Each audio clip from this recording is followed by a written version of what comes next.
All India human rights chief Ganganna ఆదేశాల మేరకు secretary ఫణిరావు Kadapa జిల్లా పోరుమామిళ్లలోని రంపాడ్ రోడ్ గాండ్ల వీధి మధ్య మెయిన్ రోడ్ డ్రైనేజ్ పైపులను తనిఖీ చేశారు.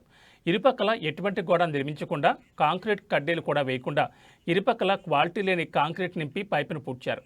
కొన్ని వందల వాహనాలు హెవీ లోడ్స్తో ఈ రోడ్డు మీద వెళ్తూ ఉంటాయి. ఎప్పుడైనా ఈ డ్రైనేజ్ కాలువ కుంగిపోవడానికి ఆస్కారం ఉంది. రోడ్డును సరైన పద్ధతిలో నిర్మించాలని ఆల్ ఇండియా హ్యూమన్ రైట్స్ వారు డిమాండ్ చేశారు.